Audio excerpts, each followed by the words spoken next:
This is a 2017, I believe, Ford Fiesta. The problem this car has is the rear end bounces up and down every time it goes over like a speed bump or whatever, just like it's mounted on pogo sticks. So this means that the rear shocks are no good.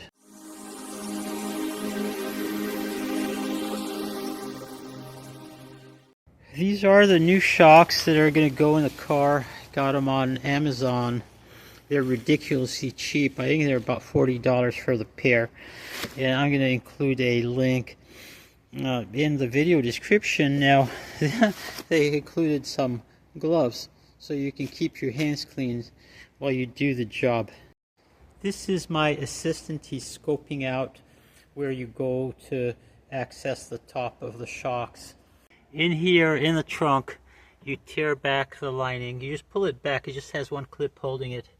And then, you can't really see it from anywhere, but there is the top of the shock.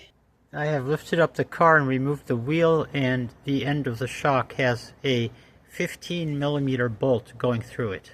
Removing the top bolt from the strut from inside the trunk was next to impossible, so what I did instead was I removed this entire strut mount, and it has these two bolts that go straight up from underneath in the wheel well.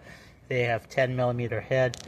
You can remove these two bolts and then the entire assembly drops out, and at this point we can go to work on this top bolt to unfasten the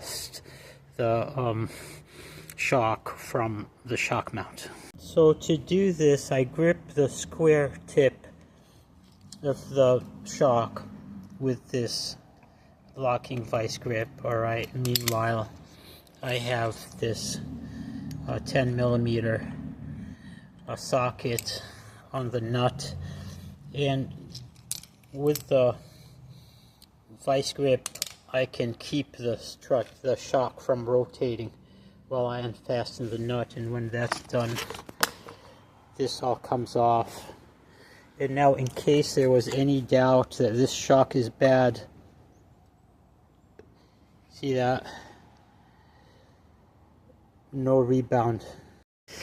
To install the new shock, I just slip it through the bump stop and through the mount, and here you see how I've set up the vice grip on the square end of the shock, and the ratcheting ratchet right there to tighten the nut, and that's all it takes. And to get the end of the shock back into the control arm, I just put a jack under the control arm and I push it upward until the hole in the shock lines up with the holes in the control arm. That's all there is to it, and I can slip the bolt through and tighten it.